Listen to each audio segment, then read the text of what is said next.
Hello everyone, welcome to the एक्जिया IAS academy. तो चलिए देखते हैं कौन से इम्पोर्टेंट न्यूज़ आर्टिकल हैं जो रेलेवेंट रहेंगे एग्जाम पर्सपेक्टिव से।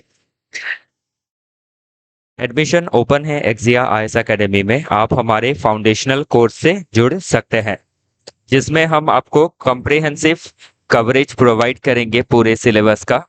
इसी के साथ कॉम्प्रिहेंसिव स्टडी मटेरियल भी प्रोवाइड किया जाएगा जो सिलेबस ओरिएंटेड रहेगा। उसी के साथ रेगुलर टेस्ट प्रोवाइड की जाएंगी बिफोर प्री एंड मेंस, ताकि आपका जो प्रिपरेशन है उसको आप चेक कर सके। नेक्स्ट है, जो भी गाइडेंस होगा वो एक्सपर्ट एंड एक्सपीरियंस फैकल्टी के द्वारा ही दिया जाएगा, जिनका फर्स्ट हैंड एक्सपीरियंस रहेगा एग्जामिनेशन का। डिफरेंट सब्जेक्ट का जो एक्सपर्टीज है वो उनको रहेगा, जैसे प्री हो, मेंस हो, इंटरव्यू हो, एग्जाम प्लस सब्जेक्ट एक्सपर्टीज दोनों ही रहेगा। वन ऑन वन मेंटोरिंग के तहत आपके जितने भी डाउट है उनको कैटर किए जाएंगे। और इसी के साथ तो वन ऑन वन मेंटोरिंग के तहत आपके जितने भी डाउट है उनको कैटर किए जाएंगे। प्लस आपको क्लासेस में चीज़ें समझ में नहीं आती है, कोई डाउट रहता है, तो उसके लिए भी आपको एक्स्ट्रा क्लासेस दे दी जाएंगी in remedial class form. Plus in house library से जुड़ के आप अपना प्रिपरेशन को और अच्छी तरीके से आगे बढ़ा सकते हैं। इसमें आपको इन हाउस लाइब्रेरी फैकल्टी भी प्राप्त हो जाएंगी जो आपको ऑन द स्पॉट आपका डाउट जो है वो सॉल्व कर देंगे। फर्दर चीज़ों को डिटेल में जानने के लिए आप कांटेक्ट कर सकते हैं हमारे ऑफिशियल कांटेक्ट नंबर जो है 6002417488। ध्यान रखिएगा, हमारा एक ही ऑफिशियल नंबर है। तो आज का जो पहला आर्टिकल है वो बात कर रहा है अबाउट नोबेल प्राइज। तो हाल ही में नोबेल प्राइज डिफरेंट फील्ड में दिया गया। कल देखा 2025 का जो नोबेल पीस प्राइज देखा था हमने, वेनेजुएला से मिला है।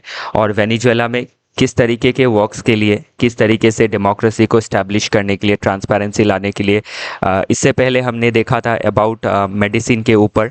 तो उसी तरीके से 2025 का जो नोबेल प्राइज़ है कौन से फील्ड में मिला है, किन दिग्गजों को मिला है और किस स्टडी के लिए मिला है, तो ये तीन चीज़ें काफ़ी ज़रूरी रहेंगी। किसको मिला है, किस स्टडी के लिए मिला है, और जो आपका स्टडी है उसका क्या आपका इम्पैक्ट रहेगा। ये सभी चीज़ें प्री और मेंस में पूछी जा सकती है। किसको मिला है ये तक भी आपका मेंस में पूछा गया है इस बार के एपीएससी मेंस में। तो उस तरीके की चीज़ों को आपको ध्यान में रखना होगा। तो जितना ध्यान में रखेंगे, जितना आपको आप इस चीज़ों को रिवीजन करेंगे, उतना आपको चीज़ें ध्यान में रहेंगी। तो आज का जो हम डिस्कशन देखेंगे वो 2025 का नोबेल इन इकोनॉमिक्स देखेंगे। तो इकोनॉमिक्स में नोबेल प्राइज़ हासिल किया जोएल मोकेयर ने, देन फिलिप एगिहन ने, और देन पीटर होट ने। तो ये नाम थोड़ा प्रोनाउंसिएशन मेरा मिस हो सकता है, लेकिन ये आपको ध्यान में रखना है। Joel Mokyr, then Philippe Aghion, then Peter Howitt. तो ये तीन नाम आपको ध्यान रखने हैं। दो जो है यूएसए से है और तीसरे जो व्यक्ति है वो यूनाइटेड किंगडम से है। तो इन्होंने किस चीज पे रिसर्च की है? For the theory of sustain growth through creative destruction. तो अभी हम समझेंगे कि क्रिएटिव डिस्ट्रक्शन क्या है और उससे हम कैसे सस्टेनेबली हमें ग्रोथ को आगे बढ़ाना होगा। देन हम देखेंगे कि जो तीसरे व्यक्ति है, तीनों को, दो जो व्यक्ति है फिलिप और पीटर, इनको मिला है फॉर दिस कि जो क्रिएटिव डिस्ट्रक्शन है उसको किस तरीके से हमें सस्टेनेबली आगे बढ़ाना है। और जो तीसरे व्यक्ति है जोएल, इनको मिला है for having identified the prerequisites for sustain growth through technological progress. तो टेक्नोलॉजिकल प्रोग्रेस के जरिए किस तरीके से सस्टेनेबल ग्रोथ लाना है। तो अभी इसमें आप देख सकते हैं कि technology, sustainable growth and inclusive growth, ये तीन चीजें इसमें मेंशन की गई है। जो हम अगर देखें स्टेट पीसीएसओ या फिर यूपीएससी का जो सिलेबस है उसमें मेंशन किया गया है। तो अभी इसमें ध्यान रखिएगा कि जो आपका रोल ऑफ टेक्नोलॉजी है, इनोवेशन है, उसने किस तरीके से इकोनॉमिक डेवलपमेंट को आगे बढ़ाया है। तो अभी अगर हम हिस्टोरिकल थोड़ा कॉन्टेक्स्ट अगर देखें ग्रोथ का, तो पास्ट में अगर देखें तो पहला इंडस्ट्रियल रेवोल्यूशन आया। प्री इंडस्ट्रियल रेवोल्यूशन जो आपका एरा था, प्री इंडस्ट्रियल एरा, तो उसमें हम देख सकते हैं कि कॉटेज इंडस्ट्रीज थी। कॉटेज इंडस्ट्री मतलब क्या, घर में इंडस्ट्री लगाना और सब्सिस्टेंस लेवल पे चीज़ों को प्रोड्यूस करना, बस गुजर बसर लेवल में ही प्रोड्यूस होता था। उसके बाद आप देख सकते हैं जो यूरोप में रेनेसेंस आया था, जिसमें साइंस, टेक्नोलॉजी, नेविगेशन इनका डेवलपमेंट हुआ। और उसके बाद आपका डिफरेंट सॉर्ट ऑफ टेक्नोलॉजीज का जो डेवलपमेंट हुआ, उससे क्या हुआ, आपका कॉटेज टू आप factory production, home to factory का जो प्रोडक्शन है वो डेवलपमेंट आया। और उसमें आप देख सकते हैं कि दो इंडस्ट्रियल, हम टोटल 4 इंडस्ट्रियल रेवोल्यूशन देखते हैं। ओके, तो उसमें आपका पहला जो स्टीम इंजन का जो ग्रोथ था, या फिर स्पिनिंग जेनी का जो ग्रोथ था, जिससे कपड़े आपके मशीन में फास्ट बुने जा सकते थे, वो था फर्स्ट इंडस्ट्रियल रेवोल्यूशन। सेकेंड जो इंडस्ट्रियल रेवोल्यूशन था वो बेस्ड था आपका जिसमें आपकी इंटरनल कंबशन का जो इंजन डेवलप हुआ था, या फिर इलेक्ट्रिसिटी का डेवलपमेंट हुआ था, second industrial revolution. Third industrial revolution था जब कंप्यूटर आया, तब इंटरनेट जब आया। और फोर्थ इंडस्ट्रियल रेवोल्यूशन जो आप देख सकते हैं, एआई का डेवलपमेंट हो, या फिर ब्लॉकचेन टेक्नोलॉजी का डेवलपमेंट हो, या फिर सुपर कंप्यूटर का डेवलपमेंट हो, तो ये फोर्थ इंडस्ट्रियल रेवोल्यूशन आया। तो ये जो आपका थर्ड इंडस्ट्रियल रेवोल्यूशन है, उसी समय जो आपके जोसेफ स्कम्पेटर है, उन्होंने एक कॉन्सेप्ट दिया था 1942 में। इनका एक बुक था कैपिटलिज्म, सोशलिज्म एंड डेमोक्रेसी।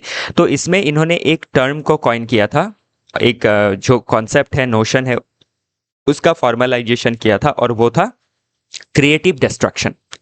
मतलब क्रिएटिव डिस्ट्रक्शन क्या, ऐसा डिस्ट्रक्शन जिसमें पॉजिटिविटी है। तो डिस्ट्रक्शन तो itself is a negative term, but when destruction brings newness और नोवलनेस, तो उसको हम क्या कहेंगे, क्रिएटिव डिस्ट्रक्शन। कि ऐसा डिस्ट्रक्शन जिससे पुरानी सिस्टम तो डिस्ट्रॉय हो गई, लेकिन कुछ नया आने वाला है, जिसमें एक क्या है आपका एक विनिंग पोजीशन है, जिसमें सोसाइटी, डेमोक्रेसी, इकोनॉमी ये आगे बढ़ेंगी। तो इसमें क्रिएटिव डिस्ट्रक्शन अगर आप समझने की कोशिश करें, तो जैसे कि आप समझ लीजिए कंप्यूटर आया, तो कंप्यूटर आने की वजह से क्या हुआ, पेपर वगैरह का डिस्ट्रक्शन हो गया, पेपर का इस्तेमाल कम होने लगा, पेपर बेस्ड चीज़ें कम आपकी मेंटेन की जाने लगी, और जो रिकॉर्ड है डिजिटली होने लगा। तो ये अच्छा ही हुआ। तो ये जो डिस्ट्रक्शन था, पुराने मेथड का डिस्ट्रक्ट होके कुछ नया आपका आया, जिसने क्या किया, आपके इकोनॉमी में नया जॉब क्रिएट किया, नया स्किल्स का डेवलपमेंट हुआ, एजुकेशन फील्ड में नए एजुकेशन के मेथड आए। फिर आपके अगर पॉलिटी में देखें तो गवर्नमेंट को नया रूल बनाना पड़ा इसको कंट्रोल करने के लिए, इसको आगे बढ़ाने के लिए नए गवर्नेंस ने नया सोशल पॉलिसीज़ लिया, इकोनॉमिक पॉलिसीज़ लिया। तो वो उसको क्रिएटिव डिस्ट्रक्शन कहा गया है। तो अभी जो नोबेल मिला है 3 व्यक्ति को, वो इस क्रिएटिव डिस्ट्रक्शन के बारे में, इसके इर्द गिर्द उन्होंने डिस्कस किया है कि क्रिएटिव डिस्ट्रक्शन, जैसे आज एआई आया, तो एआई की वजह से क्या है, अभी जो पुराने मेथड से प्रोडक्शन करना, मैन्युफैक्चरिंग करना, या फिर आपका एग्रीकल्चर करना, उसमें काफ़ी ज़्यादा शिफ्ट देखी जा सकती है आज के समय पे। जैसे ड्रोन का इस्तेमाल होना, जिसको एआई कंट्रोल करेगी।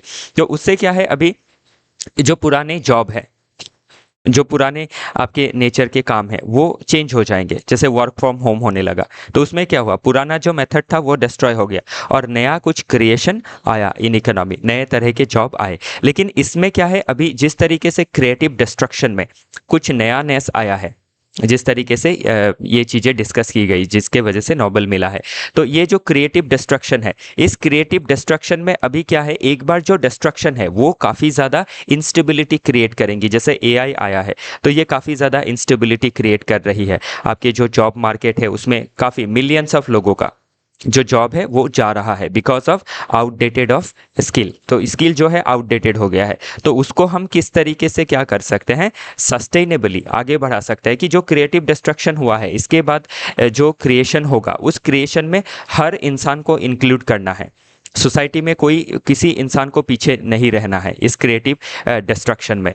हर इंसान को इक्वालिटी मिलनी ज़रूरी है, सोशल इक्वालिटी, इकोनॉमिक इक्वालिटी हो। फिर डेमोक्रेसी में क्या है, गवर्नमेंट को उस तरीके से पॉलिसी बनानी है कि जो टेक्नोलॉजी है उसका स्वाद जो है सभी लोगों को मिले। जैसे गवर्नमेंट क्या करेगी, एजुकेशन रिफॉर्म्स लाएगी, जैसे न्यू एजुकेशन पॉलिसी आया है, तो उसमें क्या करना, स्किल देना, जो पुराने लोग हैं उसको अपस्किल करना, रीस्किल करना।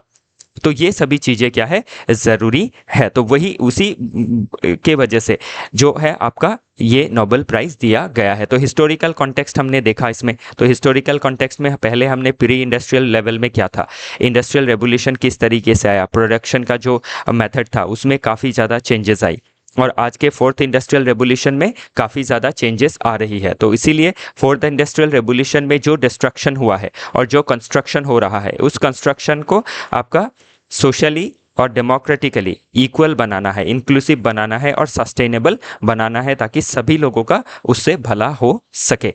तो इसीलिए अभी क्या है, जोसेफ स्कम्पिचर का जो बुक है कैपिटलिज्म, सोशलिज्म एंड डेमोक्रेसी, ये एग्जाम में पूछा जा सकता है, क्योंकि बुक रिलेटेड सवाल भी पूछे जाते हैं कि किसके द्वारा इन्फ्लुएंस हुए हैं by this three Nobel laureate. Okay, तो ये ध्यान रखना है। फिर पोस्ट वर्ल्ड वार 2 का ग्रोथ मॉडल अगर देखें तो उसमें आपका क्या है, टेक्नोलॉजिकल प्रोग्रेस हम देख सकते हैं।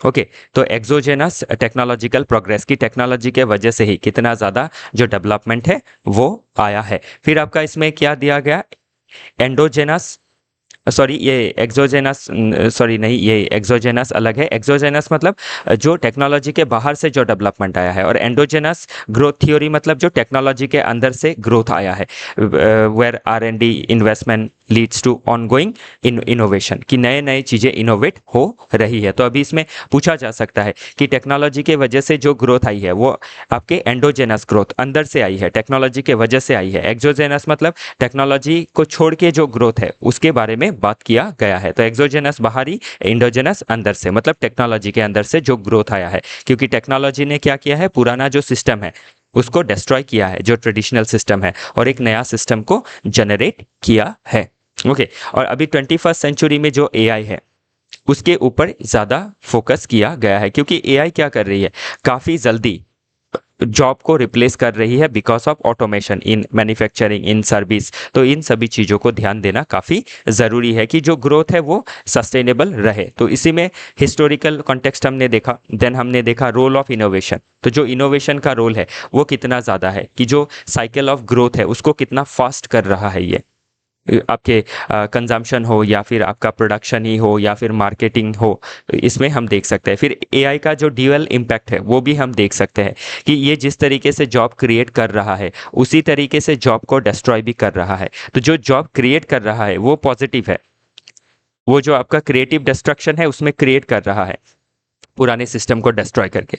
लेकिन जो पुराने सिस्टम के जो व्यक्ति है या फिर जो नए सिस्टम में जो व्यक्ति रहेंगे, जो आने वाले जनरेशन है, उनके अंदर क्या करना पड़ेगा, पॉलिसी बना के उनको स्किल देना पड़ेगा, और जो AI का माहौल है उसको इक्विटेबल, फेयर बनाना पड़ेगा। क्योंकि AI के वजह से क्या है, लोगों का राइट्स भी वायलेट हो सकता है, जैसे जो प्राइवेसी राइट है वो वायलेट हो सकती है, या फिर जैसे सर्विलियंस कैपिटलिज्म जैसे कॉन्सेप्ट आ सकते हैं, या फिर सर्विलियंस गवर्नमेंट का कॉन्सेप्ट आ सकता है कि गवर्नमेंट सभी को AI के जरिए सर्विलेंस में रखती है, लोगों का जो प्राइवेसी है उसको वायलेट करती है, या फिर लोगों का प्रोफाइलिंग करती है फॉर पॉलिटिकल बेनिफिट। तो उन सभी चीज़ों को चेक करना ज़रूरी है, वही इस आर्टिकल का मेन क्रक्स है जो मैंने बताया है। तो अगर चैलेंजेस देखें रिलेटेड टू द इशू, तो की चैलेंजेस क्या है, जॉब डिस्प्लेसमेंट होगा एंड इनइक्वालिटी बढ़ेगी। फिर रेजिस्टेंस टू चेंज एक देखा गया है, कि जो नया चेंज है, जो नया नेस है, उसको लोग एक ही बार में एक्सेप्ट नहीं करते हैं, उसके लिए बहुत सारा समय लगता है। फिर एक इंस्टीट्यूशनल गैप देखी जाती है, कि डिफरेंट अगर नेशन में हम देखें तो जो डेवलप नेशंस है उनके अंदर अगर देखें तो AI हो या फिर टेक्नोलॉजी हो, उसमें एक फेयरनेस, एक इक्विटेबल जो पेनिट्रेशन है वो देखा गया है। लेकिन जो अंडर डेवलप नेशन है, डेवलपिंग नेशन है या फिर ग्लोबल साउथ के नेशन है, उसमें इंस्टीट्यूशनल गैप देखा गया है, कि कम इनोवेशन है या फिर आपकी जो इनइक्वालिटी है वो बढ़ती जा रही है। फिर जो एथिकल एंड आपका बायस है, जो AI है वो कितना एथिकल है, या फिर जो बायसनेस है AI के अंदर, जैसे अभी जो वेस्ट के AI है वो ईस्ट को लेके क्या है, आपके बायस्ड है। जो भी नॉलेज हमें मिलती है वो बायस्ड रहता है, वो हमारे पर्सपेक्टिव से नहीं, वेस्ट के पर्सपेक्टिव से होता है। तो उस डिस्पैरिटी को हमें दूर करना है। जो ग्लोबल लेवल में इस तरीके के बायस की वजह से जो डिस्पैरिटी आ रही है उनको हटाना है। प्लस जो अनइवन ग्रोथ है उसको इक्वल करना ज़रूरी है। तो अभी चाइना एआई में बढ़ा हुआ है, तो कंपैरेटिवली बाकी जो चाइना के एलाई है वो पीछे हैं, जो वेस्टर्न एलाइज है ग्लोबल साउथ के वो पीछे हैं। फिर जो एनवायरनमेंट का ऊपर इम्पैक्ट है, क्योंकि एआई की वजह से अभी क्या है, बहुत ज़्यादा क्रिटिकल मिनरल्स हमें चाहिए, बहुत ज़्यादा पावर चाहिए, बहुत ज़्यादा एनर्जी चाहिए। तो इससे क्या है, इन्वायरमेंट के ऊपर एक नेगेटिव हम जो इम्पैक्ट है वो देख सकते हैं। फिर पेस का एक डिसरप्शन हम देख सकते हैं। तो अभी क्या है, पहले जो टेक्नोलॉजी थी वो स्लो पेस में डेवलप होती थी, लोगों को समय मिलता था उसको अडॉप्ट करने में, उसको समझने में। लेकिन एआई ऐसा है कि ये इतना फास्ट पेस में डेवलप हो रहा है कि लोगों को समय ही नहीं मिल पा रहा है। एआई आ रहा है, पुराने एआई को रिप्लेस किया जा रहा है जो पुराने मॉडल से। तो पुराने मतलब क्या, 1-2 साल में ही पुराने हो जा रहे हैं चीज़ें। तो लोगों को क्या है, कॉन्स्टेंटली अपना स्किल अपग्रेडेशन करने में दिक्कत आ रही है, गवर्नमेंट को पॉलिसी बनाने में दिक्कत आ रही है, जो क्रिएटर्स है, जो आपके इनोवेटर्स है, उनको भी दिक्कत आ रही है। तो ये सभी चीज़ हम पेस का जो प्रॉब्लम है वो देख सकते हैं कि काफ़ी फास्ट पेस से जो है एआई ग्रो कर रहा है। तो ये सभी चैलेंजेस है। अभी जब एग्जाम में आप चीज़ों को लिखेंगे ना, मेंस के बारे में बात कर रहा हूँ, तो इनको आपको क्या करना है, इन पॉइंट में लिखना है। और आपको ये पॉइंट लिखते ही इसको अंडरलाइन करते हुए आप इसमें 1-2 वर्ड और लिख सकते हैं। ओके, पूरा आपको एकदम पूरा इस तरीके से ही नहीं लिखना है। तो स्लो एडाप्शन एंड ग्रोथ इतना आप मेंशन कर सकते हैं।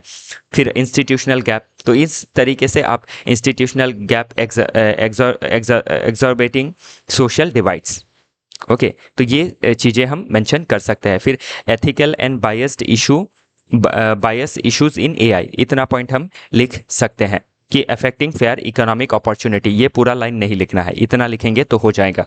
फिर ये आपका जो ग्लोबल डिसपैरिटी है लीडिंग टू अनइवन ग्रोथ, इतना आपको लिखना है। ओके, आई होप आप समझ पा रहे हैं कि मेंस में आप किस तरीके से लिखेंगे। और प्रीलिम्स में मैंने बताया कि तीनों व्यक्ति के नाम कौन से कंट्री से बिलोंग कर रहे हैं, प्लस कौन से फील्ड में इनका स्टडी की वजह से इनको नोबेल मिला है। फिर इन्होंने जो स्टडी की है उसमें इन्होंने रेफरेंस किसका लिया है, जोसेफ स्कैम्पिटर का, जिन्होंने एक किताब लिखा था जिसमें क्रिएटिव डिस्ट्रक्शन के बारे में कहा था, और किताब का नाम है कैपिटलिज्म, सोशलिज्म एंड डेमोक्रेसी। तो ये चीज़ें आपको ध्यान में रखनी है, ये प्रीलिम्स के लिए इंपॉर्टेंट रहेंगी। ओके, और मेंस में कभी अगर पूछ लिया गया नाम, अगर नहीं भी याद रहता है तो इट्स ओके। ओके, बाकी जो ये चीज़ें हैं जो आप याद रख सकते हैं टेम्पलेट के हिसाब से, इनको याद रखना है। बाकी जो एक्सप्लेनेशन है की टर्म्स को ऑलरेडी मैंने बताया है, जिसके ऊपर इन्होंने रिसर्च किया है। तो रिसर्च किसके ऊपर है, क्रिएटिव डिस्ट्रक्शन के ऊपर, कि अच्छा है एआई है, नए चीज़ें को डेवलप कर रहा है, लेकिन जो डेवलपमेंट है वो सस्टेन्ड होना चाहिए, वो लॉन्ग टर्म तक टिका हुआ रहना चाहिए। और जो ग्रोथ है, हम इनोवेशन ड्रिवन ग्रोथ कर रहे हैं, सही है, लेकिन सस्टेनेबल ग्रोथ होना चाहिए। फिर एंडोजेनस ग्रोथ मतलब क्या हो गया, जो आपके लोगों का नॉलेज की वजह से जो टेक्नोलॉजी डेवलप हो रही है और उससे जो ग्रोथ आ रहा है वो है एंडोजेनस ग्रोथ। और एक्सोजेनस ग्रोथ जो है, जो ह्यूमन के अलावा भी जो ग्रोथ आ रही है वो हो गया एक्सोजेनस ग्रोथ। आर्टिफिशियल इंटेलिजेंस जो ऑलरेडी बताया कि आपका जो काम ट्रेडिशनली ह्यूमन करते थे वो अभी आपकी मशीन कर रही है, वही है आर्टिफिशियल इंटेलिजेंस। तो आई होप ये कॉन्सेप्ट आप समझ पा रहे हैं। ये वर्ड्स को समझ नहीं पाएंगे तो आपको आंसर करने में दिक्कत रहेंगी।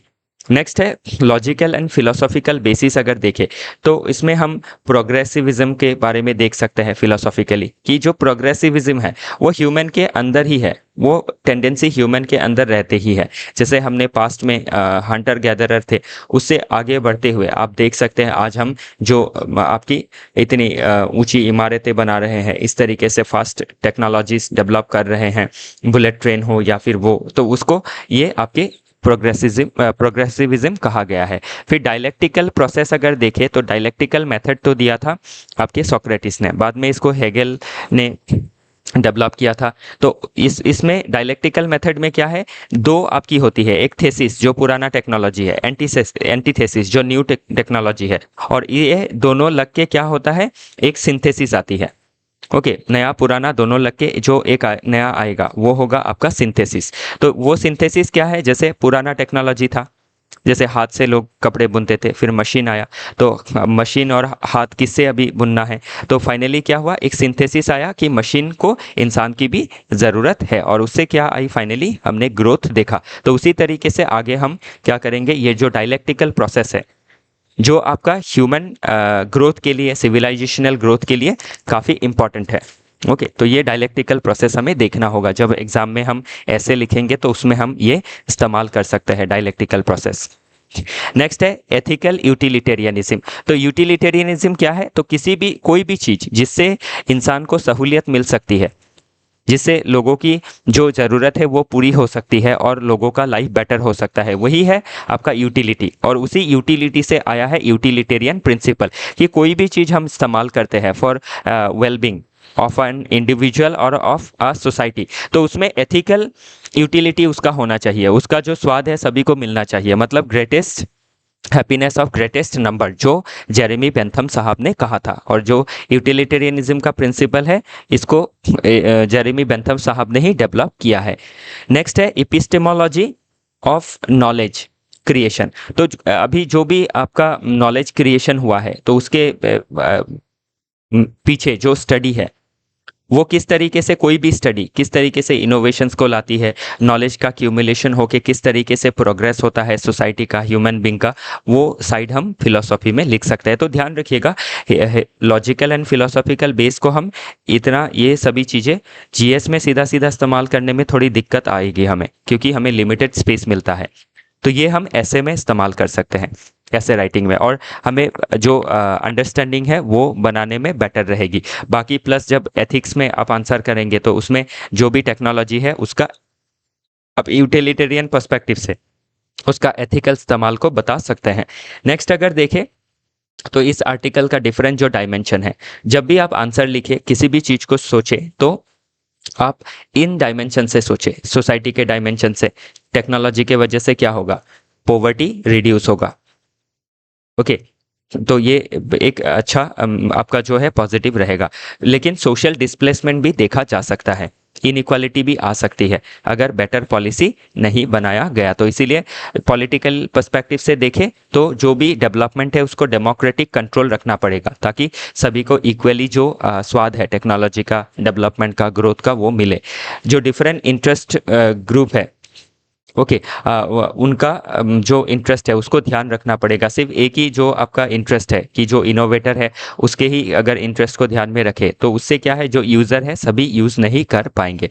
तो इसीलिए फेयरनेस के लिए पॉलिटिकल इंटरवेंशन, डेमोक्रेटिक इंटरवेंशन जरूरी है। फिर लीगली देखें तो जो भी टेक्नोलॉजी आया है उससे लोगों का जो लीगल राइट है, फंडामेंटल राइट है, right to privacy, right to life, liberty, violate हो सकता है। तो इसीलिए क्या करना है, गवर्नमेंट को लॉ बना के, जुडिशरी को उस लॉ को इंटरप्रेट करके लोगों का फंडामेंटल राइट्स को प्रोटेक्ट करना है, ताकि कंपनीज को कंट्रोल किया जा सके कि इसका एथिकल इस्तेमाल ही हो, इसका अनएथिकल इस्तेमाल ना हो। तो इसमें अगेन एथिक्स में हम एंटर हो जाते हैं कि जो भी आपका टेक्नोलॉजी होगा वो मॉरल एंड एथिकल होना चाहिए, एथिकल यूटिलिटेरियनिज्म होना चाहिए।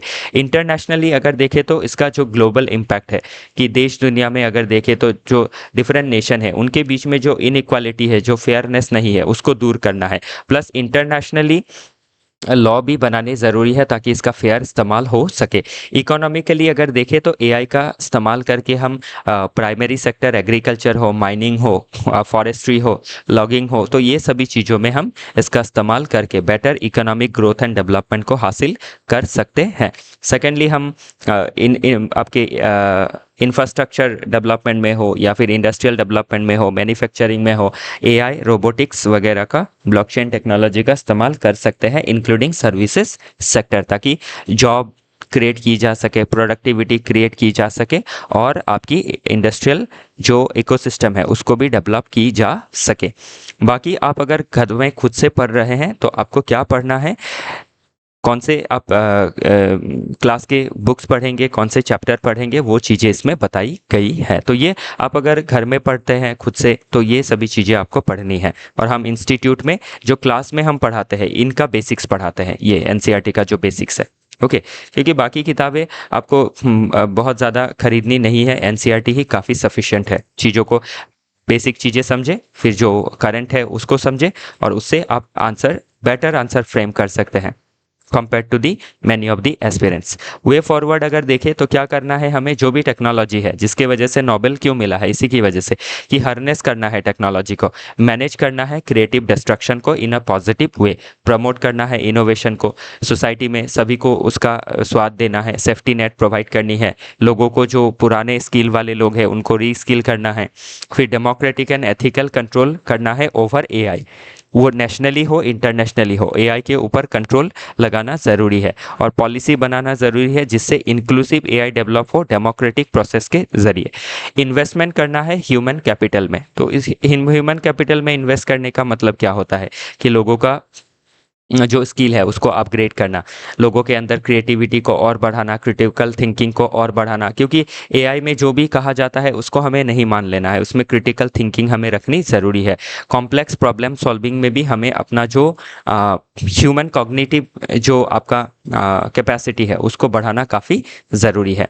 ओके, फिर एनवायरनमेंट जो भी हम डेवलप करेंगे टेक्नोलॉजी, उसमें एनवायरनमेंट डिस्ट्रक्ट नहीं होना चाहिए। जो भी टेक्नोलॉजी है जिसमें आप समझ लीजिए सेमीकंडक्टर चिप हो या फिर इसके लिए बहुत ज़्यादा पावर का इस्तेमाल होगा, तो जो पावर आएगा एआई को चलाने के लिए वो सस्टेनेबल सोर्स से आना चाहिए, जैसे सोलर से या विंड से या फिर हाइड्रो पावर से, ना कि कोयले जला के इलेक्ट्रिसिटी बना के इसको चलाया जाए। ओके, तो आई होप चीज़ें आपको समझ में आई है। मैंने काफ़ी कॉम्प्रिहेंसिवली चीज़ें समझाने की कोशिश की है, प्लस जो पास्ट के इसमें क्वेश्चन है और मॉडल क्वेश्चन है वो बना के दिया है, जो आप घर में प्रैक्टिस करके देख सकते हैं कि आप सक रहे हैं या नहीं। नेक्स्ट जो आर्टिकल है ध्यान रखिएगा, अगेन इसी के बारे में ही बात किया जा रहा है, तो अभी इससे ध्यान रखिएगा, जब न्यूज़पेपर पढ़ते हैं तो उससे क्या पॉजिटिविटी आती है आपके प्रिपरेशन में, कि आपको जो चीज़ें हैं आप हमेशा उसको रिवाइज करते रहते हैं, जो कॉन्सेप्ट है रिवीजन होते रहता है, आपका वोकेबुलरी जो है वो डेवलप होते रहता है, डिफरेंट जो थियोरिटिशियन है उसके बारे में आप जान सकते हैं, और आप ऐसे में, एथिक्स में, डिफरेंट जीएस पेपर में चीज़ों को बेटर तरीके से मैनेज कर सकते हैं, और आपका प्रीलिम्स में भी जब आंसर देंगे तो अब क्या होगा, आपको ऐसे भी फाइंड आउट करना होगा मोस्ट पॉसिबल आंसर कौन सा हो सकता है, तो उस फाइंड आउट में क्या है, आप जो गैस लेंगे वो काफ़ी ज़्यादा कैलकुलेटेड होगा और कम रिस्की गैस होगा, और उससे आपका सिलेक्शन का जो चांसेस है वो बढ़ेगा। ओके, तो economic novel and creative destruction जो मैंने ऑलरेडी बताया, तो इससे एक रिवीजन होगा, इसमें थोड़ा अलग पर्सपेक्टिव आपको मिल जाएगा, एक दो चीज़ें। ओके, तो ध्यान रखिएगा, पीडीएफ आपको खुद से बारीकी से 2-4 घंटे लगा के पढ़ना ज़रूरी है, कम से कम अब इसको 2-3 घंटे आपको लगेंगे पढ़ने में, क्योंकि और सारा आर्टिकल इसमें दिया गया है। तो वही चीज़ें है, स्कैम पिक्चर का जो इसमें मील का थ्योरी फिर से आया है, जो जॉन स्टुअर्ट मिल है, तो इन्होंने भी इनोवेशन इत्यादि के बारे में कहा है, और इनका हार्म प्रिंसिपल को भी हम देख सकते हैं कि जो भी चीज़ें हम डेवलप करते हैं उससे हार्म नहीं होना चाहिए लोगों का, सभी को लिबर्टी है लेकिन without harming others liberty. Okay, चलिए आगे देखते हैं।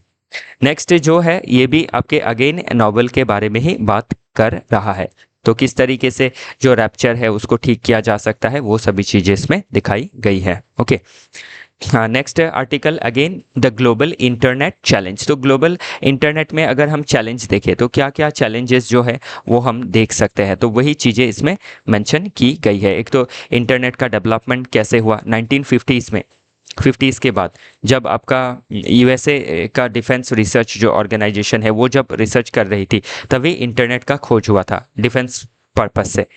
उसी तरीके से जो आपका जीपीएस है उसका भी खोज हुआ था। बाकी अभी के समय पे क्या है, वो सिविलियन पर्पस के लिए भी यूज़ किया जाता है। और अगर आप देखें इंटरनेट में अगर प्रॉब्लम देखें तो प्रॉब्लम क्या है, डिजिटल डिवाइड है, डिजिटल लिटरेसी का कमी है, और फिर आपके जो साइबर क्राइम है वो बढ़ रहे हैं, इंटरनेट की वजह से साइबर वारफेयर का जो प्रॉब्लम है वो आ रहा है, तो ये सभी चीज़ें हम देख सकते हैं।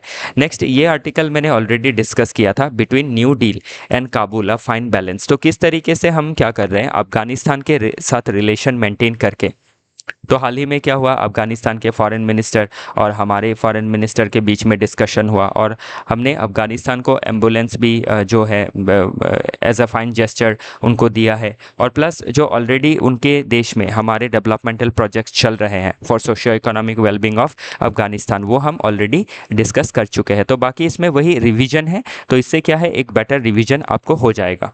ओके, तो ये सभी चीज़ें आपको ध्यान रखनी है, चीज़ें बहुत सारी पढ़नी है, इसीलिए आपका जो सेल्फ स्टडी है उसमें आप कम से कम दिन के 5 से 7 घंटे तो आपको बिताने हैं ताकि आप बेटर प्रिपरेशन कर सके। ओके, इसी के साथ आज का जो डिस्कशन है वो समाप्त होता है, फिर मिलेंगे दूसरे डिफरेंट आर्टिकल के साथ।